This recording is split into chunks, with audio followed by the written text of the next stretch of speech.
Alléluia. Aujourd'hui, nous allons parler de l'enseignement et la formation qu'on pourrait donner en même temps. Donc, quelqu'un qui reçoit un enseignement et en même temps qui en donne. Cela est possible, mais que chacun s'analyse parce que notre cœur est tortueux et le diable en même temps est subtil.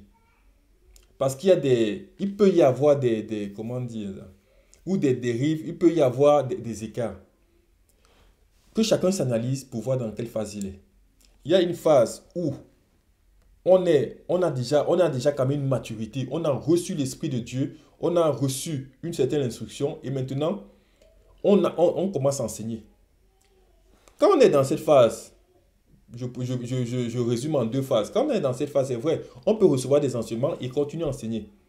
Mais quand on est dans la première où on est encore au balbutiement de ces enseignements, il y a encore des choses qui ne sont pas arrêtées, il faut chaque fois revoir même sa façon de vivre, revoir même sa façon d'enseigner et revoir même son message.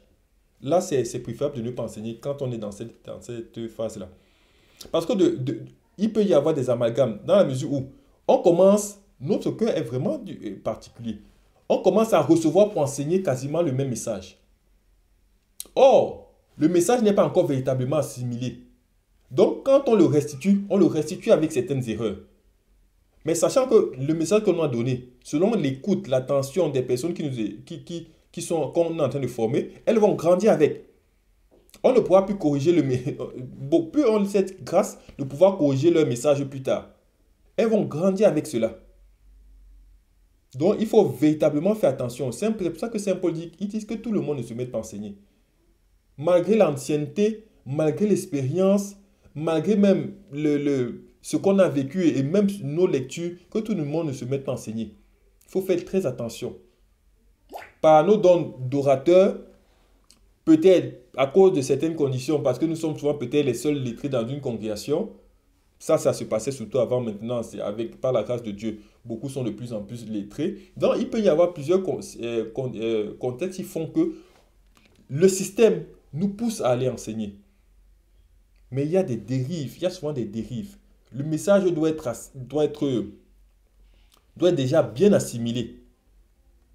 Et voir avec le Seigneur quel message je donne à cette congrégation. Parce que celui qui lui-même n'a pas déjà bien assimilé son message, maintenant quel message il va aller donner? Parce que ne pensons pas que donner un message, on peut aller donner un message de terminale à une classe de CE2.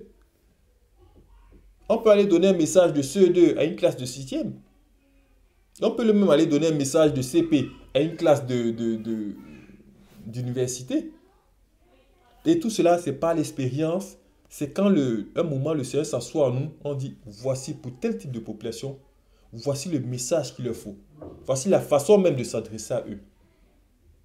Donc, faisons très attention. Et en plus, enseigner, il y a on pense que c'est anodin. Mais quand on enseigne, par exemple, quelqu'un qui n'est pas assis dans la prière, quand il peut enseigner dans la prière, il faut voir que c'est un combat spirituel. Il est en train d'inciter des personnes à faire quelque chose, alors que lui-même n'est pas bien assis dans cela.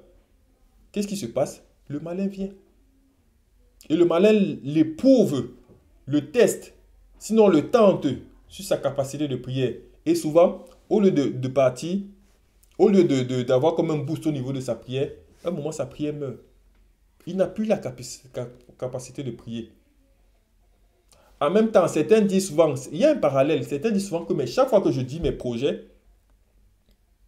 ils n'aboutissent pas. Mais c'est de la même façon. Quand on commence à enseigner un message et on est soi-même, on n'est pas assis dans ce message, souvent même,